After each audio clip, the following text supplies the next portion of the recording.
Hi friends, welcome to Thilaga's kitchen. நான் இன்றைக்கி ஒரு தீபாவளி ஸ்வீட் செய்ய போகிறேன். பொரிவலங்காண்டு. இது வந்து ப்ரோட்டீன் சேர்ந்த ஒரு ஸ்வீட். இது ஸ்வீட்னு சொல்கிறத விட ஸ்நாக்ஸ்ன்னு சொல்லலாம்.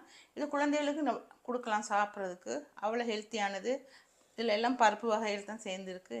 நான் இது ஆயில் நெய் ஒன்றுமே நான் சேர்க்கல. எல்லாம் கடலை பருப்பு வகைகள் தான் சேர்த்து செய்கிறேன். இது எப்படி செய்கிறேன்னு சொல்லி நான் உங்களுக்கு காட்டுறேன். வாங்க வீடியோக்குள்ளே போவோம். இப்போ நான் பொரிவலங்காக்கு பாசி பயிறு பருப்பு அது ஒரு 1/2 கிலோ எடுத்துருக்கிறேன். அதை நான் வறுக்கிறேன். நான் 1/2 கிலோ எடுத்துக்கிறேன். என்ன கொஞ்சம் தீபாவளி டைமில் கொஞ்சம் கூடுதலாக செஞ்சால் தான் கொஞ்சம் கொடுக்குறதுக்கு வேணுமே. இப்போ இது 1/2 கிலோ சேர்க்குறேன் பருப்பு. அரிசி வந்து நான் 1 கிலோ சேர்க்க போகிறேன். இது கொஞ்சம் நல்லா வறுபடணும். கொஞ்சம் பச்சை தன்மை இருக்கக்கூடாது.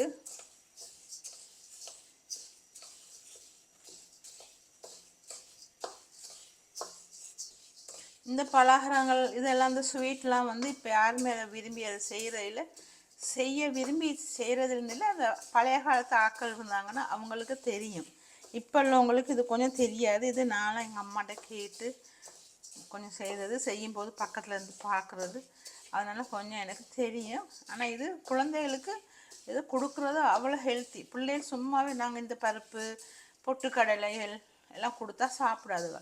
இப்படி ஒரு ஸ்நாக்ஸ் மாதிரி செய்து கொடுத்தா அதுகளும் விரும்பி சாப்பிடுங்க. உடம்புக்கும் அதுகளுக்கு சேரும். இப்போ இது வறுபட்டு கொண்டு வருது. இது உடனே வறுபட்டோம். நெருப்பு கூட்டி வறுக்கக்கூடாது. கொஞ்சம் நெருப்பை குறைய வைக்கணும். இப்போ பாசி பருப்பு வறுப்பட்டுட்டு இப்போ சில பருப்புகள் வந்து கொஞ்சம் கருகி இருக்குது. இப்போ அதெல்லாம் பொறுக்கி எடுக்கணும். இப்போ பாசி பருப்பு வறுப்பட்டுட்டு நான் 1/2 கிலோ பாசி பருப்புக்கு 1 கிலோ அரிசி சேர்க்குறேன். இப்போ இது 1/2 கிலோ அரிசி. இப்போ இது 1/2 கிலோ அரிசி. இது வந்து பச்சை அரிசியே சேர்க்கக்கூடாது. நாங்கள் சாப்பிட்ற அரிசி சம்பா, கீரி சம்பா அந்த மாதிரி அரிசிகள் தான் சேர்க்கணும். வெள்ளை பச்சை அரிசி சேர்க்கக்கூடாது. நான் ஒரு 10 ஏலக்காய் சேர்க்குறேன். அரிசியோட போட்டு நான் பொடி செய்கிறேன். இப்போ அரிசியை வறுக்க போகிறேன். இப்போ பாசி பருப்பை வறுத்தாச்சு. இப்போ அரிசியை வறுக்கிறேன். இப்போ அரிசி நல்லா வறுப்பட்டுட்டு இப்போ நல்லா ஆறினோன்னு நான் மிக்ஸி ஜாரில் போட்டு திரிக்க போகிறேன். நான் வந்து எள்ளு சேர்க்கலை. ஆனால் எள்ளு சேர்க்கணும். நான் முந்திரிய கொத்துக்கு நிறைய எள்ளு சேர்த்துருக்குறேன். அப்போ அது மெல்லு இது மெல்லுண்டா சாப்பிட மாட்டாங்க. அப்போ அதுக்குனால நான் எள்ளு சேர்க்கலை. அதுக்கு பதிலாக நான் வந்து கடலையும் தேங்காய் சொட்டையும் கொஞ்சம் கூடுதலாக சேர்க்குறேன்.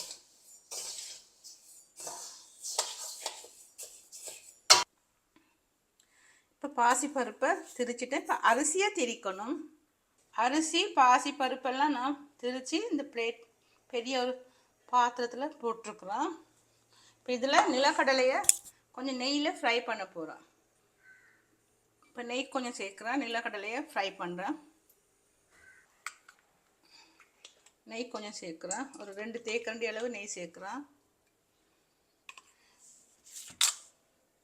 நிலக்கடலைலாம் இதில் சேர்க்குறேன். அடுப்பு ஆன் பண்ண போகிறேன். இப்போ இது கொஞ்சம் ஃப்ரை ஆகட்டும். நிலக்கடலை நான் வறுத்து தான் வச்சுருக்குறேன். இருந்தாலும் கொஞ்சம் நெய்யில் ஃப்ரை பண்ணுவோம். நான் எல்லாம் கொஞ்சம் கூட தான் செய்கிறேன். 1 கிலோ அரிசி, 1/2 கிலோ பாசிப்பருப்பு, 250 கிராம் நிலக்கடலை, தேங்காய் பாதி முறி தேங்காய் சின்னதாக வெட்டி வச்சுக்கிறேன். நான் கொஞ்சம் எல்லாம் கூட தான் சேர்க்குறேன். நான் எள்ளு சேர்க்கல. நான் இந்த கடலையெல்லாம் நான் இப்போ அந்த அரிசி மாவில் சேர்க்குறேன்.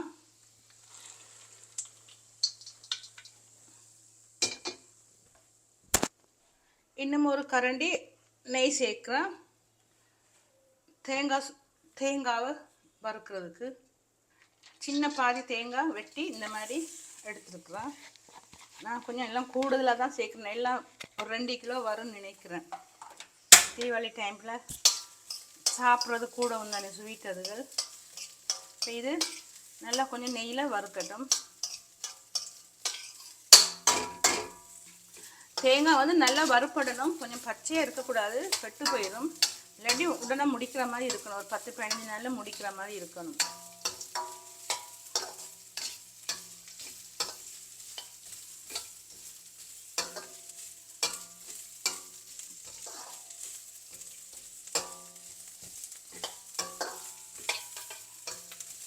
நல்ல ஒரு வாசனை ஒன்று வருது நெய்யில் தேங்காய் வறுக்க. எல்லா பலகாரங்களும் கிடைக்கும் எங்களுக்கு, நாங்கள் உடனுடனே செய்து சாப்பிடலாம், கடையில் வாங்கலாம். ஆனால் இதெல்லாம் கொஞ்சம் தேடி பிடிக்கணும். இது இப்படி தீபாவளி சீசனுங்களுக்கு தான் இதெல்லாம் செய்யலாம். மற்றபடி இதெல்லாம் வந்து மினக்கட்டு தேடி கடைகளில் வாங்கி சாப்பிட்றதும் இல்லை. மற்ற பொருள் பலகாரங்கள்லாம் எங்களுக்கு ஈஸியாக கிடைக்கும். இந்த தேங்காயும் கொஞ்சம் வறுப்படுது, இன்னும் கொஞ்சம் வறுப்படணும். தேங்காய் வந்து கொஞ்சம் நல்லா வறுப்படணும், அப்படி கெட்டு போயிடும் வச்சிருக்கையில்.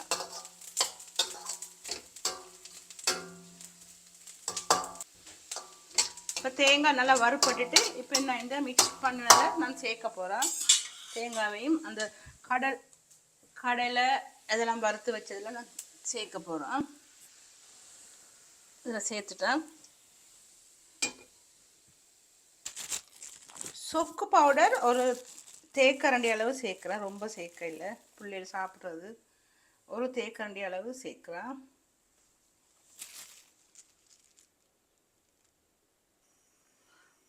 பானி காய்ச்சணும், கருப்பட்டி பானி காய்ச்சப்படுது.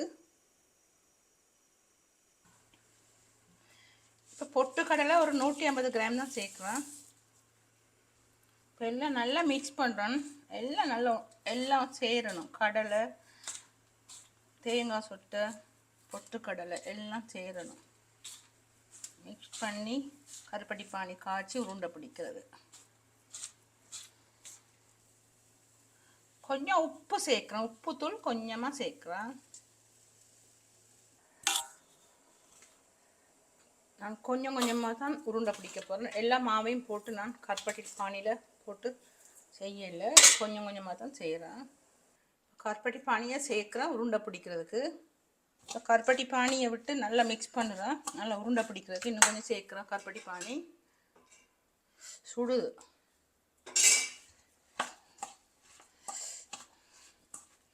இப்போ நான் உருண்டை பிடிச்சி இந்த அரிசி மாவில் கொஞ்சம் போட்டு எடுக்க போகிறேன். இப்போ இதை இந்த அரிசி மாவில் போட்டு நான் எல்லாம் போட்டு இப்படி பிரட்டி எடுக்க போகிறேன்.